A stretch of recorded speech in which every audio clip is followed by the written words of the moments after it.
tienen un transporte máximo, ¿no? La creatinina, por ejemplo, 16 miligramos por minuto. ¿Sí? Si excede de esta cantidad de creatinina, pero esto ya no es reabsorber, sino secretar. Si hay más creatinina, la creatinina se empieza a quedar. ¿Y dónde se quedará? ¿Dónde? En el organismo, ya no en el tubo. Porque lo ideal sería que esté en el túbulo y se vaya, no nos sirve. Pero se empieza a quedar en el organismo y puede empezar a subir su concentración. ¿No? Si se produce mucha creatinina y puede empezar a producir concentración, porque ya es una sustancia de desecho. ¿Sí? Bien, el agua se va a reabsorber mediante ósmosis. ¿Recuerdan? La ósmosis no es más que el transporte lento de agua, que va de un lugar de mayor concentración a una menor concentración a través de una membrana permeable para el agua, pero no para las sustancias osmóticamente activas. Aquí tenemos dos lados, es una membrana celular, los canales de agua. ¿Vean?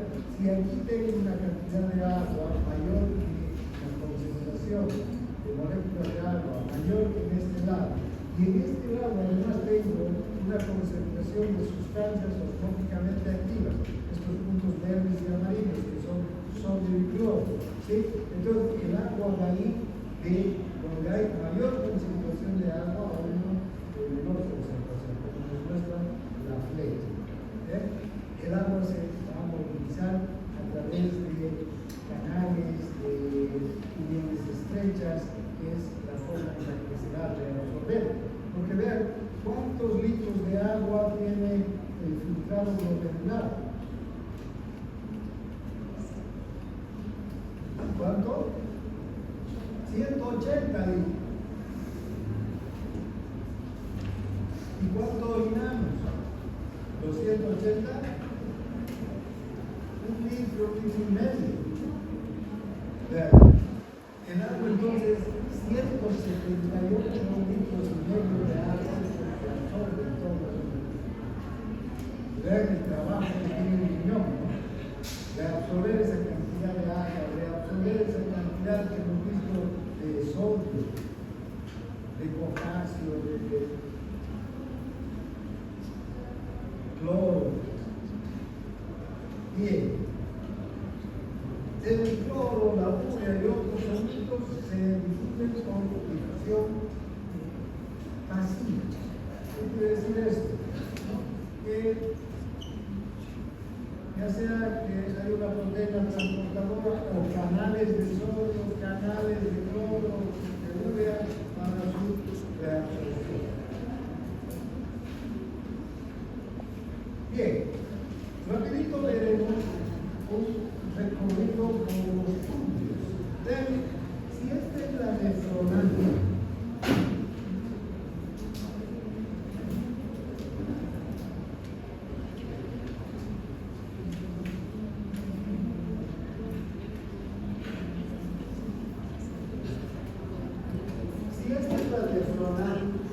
este es el glomérulo, la cápsula de Bowman, el glomérulo se filtra a la cápsula de Bowman y el filtrado glomerular, los 180 litros durante el día.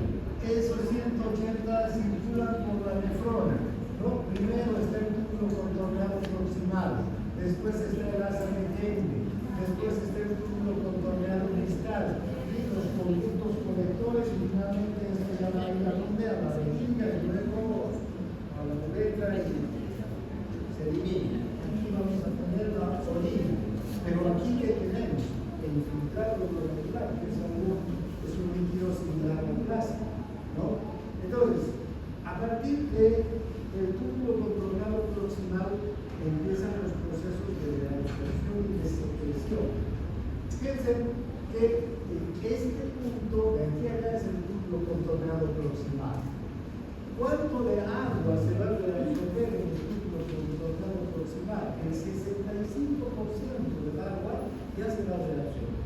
esos 180 litros, 65% se reabsorbe en el equilibrio ecuatoriano aproximado.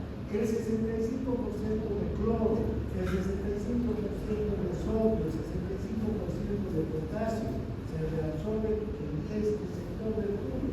Aquí hay un trabajo entonces enorme de ATPasa, de acuatorinas, de cotransportes.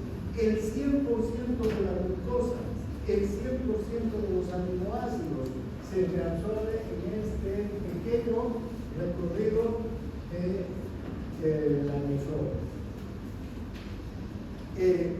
Vean, ¿qué mecanismos hay? Entonces, bomba ATPasa, cotransporte, cotransporte, difusión pasiva a través de uniones celulares, por canales de agua, canales de sodio, canales de potasio, se va reabsorbiendo todo.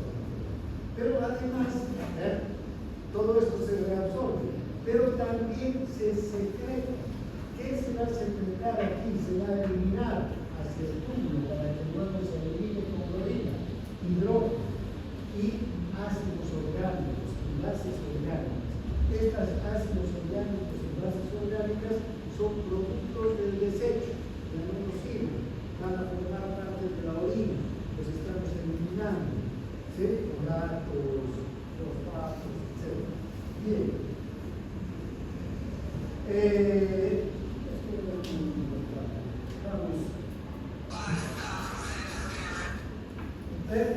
Hay esa secreción de ácidos y bases orgánicas en el tubo proximal, ¿no?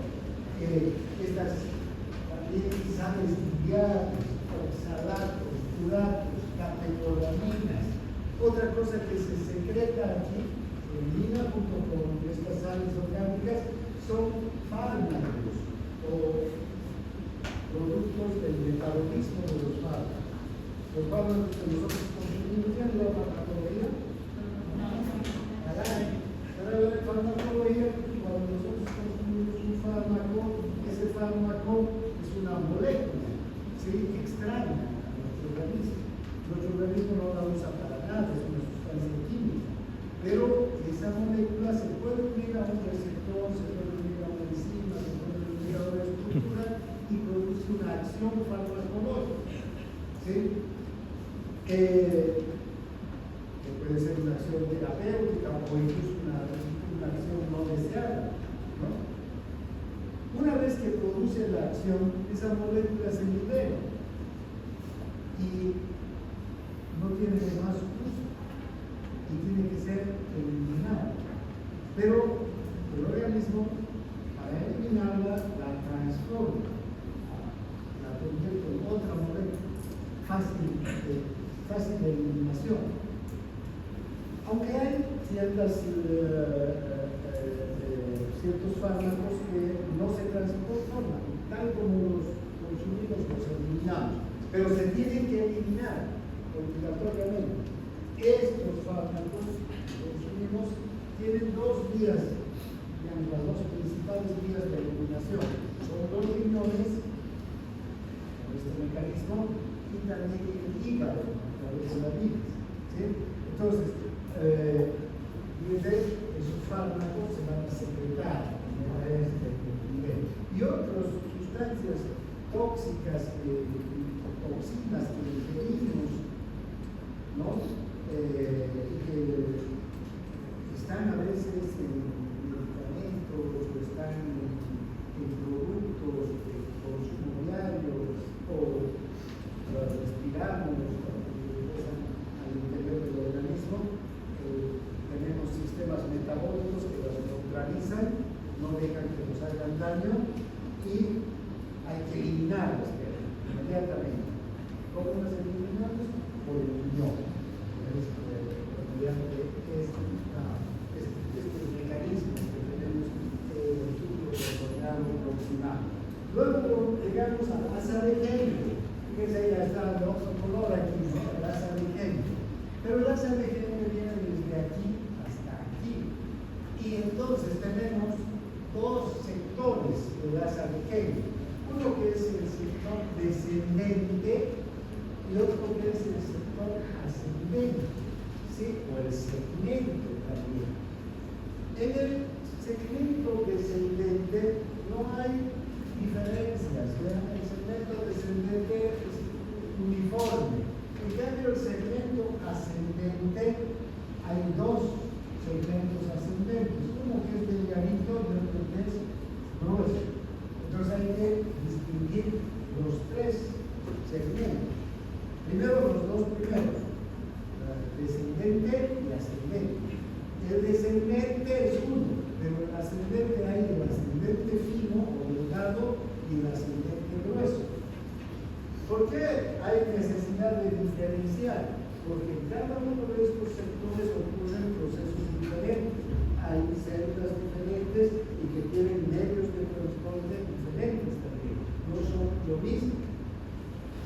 En el sector descendente fino, o en el segmento descendente fino, aquí se reabsorbe agua, un 20% todavía del agua se va a reabsorber aquí. ¿Sí? Pero al mismo tiempo se van a reabsorber solutos, pero poca cantidad, en especial sodio, cloro, se va a reabsorber en poca cantidad.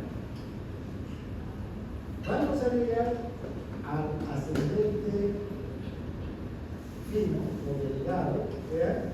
Y aquí no pasa nada, no hay reabsorción, ni de agua, ni de ningún otro soluto, es totalmente impermeable, hasta que llegamos al ascendente grueso. En este sector ya no hay reabsorción de agua, es totalmente impermeable al agua, no se reabsorbe nada de agua, pero sí se reabsorbe sodio en gran cantidad, potasio en gran cantidad, cloro en gran cantidad, aproximadamente un 25% de todos estos productos se reabsorbe aquí. Aquí, en cambio, se reabsorbe poco soluto y lo reduce un 20% de agua. ¿Sí? Son dos sectores diferentes, ¿no? Tienen propiedades diferentes, tienen células diferentes y medios de transporte diferentes. Por otro lado, también se secreta hidrógeno, se sigue secretando hidrógeno para mantener el equilibrio ácido-base. Luego, vamos a tener que solo para analizar este segmento grueso de la salinidad, este segmento grueso de las salinidad, tiene este tipo de células. Estas células que tienen un cotransporte o una bomba de sodio y potasio, y este cotransporte, sodio, cloro y potasio. Este cotransporte es potente, por eso que aquí el 25% de todos estos iones se reabsorben. De hecho, este cotransporte es objeto de la farmacología.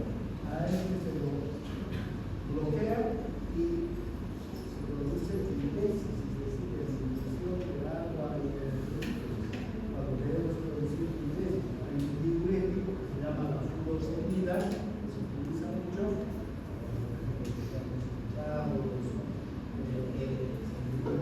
líquido, y además hay este contratransporte, primero que es sodio. Recuerdan hace un momento que se secreta hidrógeno aquí, gracias a este contratransporte, y fíjense, más sodio todavía se está reabsorbiendo. Bien, ahora, ¿qué pasa en el núcleo distal? También el núcleo distal que abarca desde aquí hasta aquí. Allá podemos ver la primera porción, la porción inicial del núcleo distal. Y esta es la porción final del núcleo distal. En este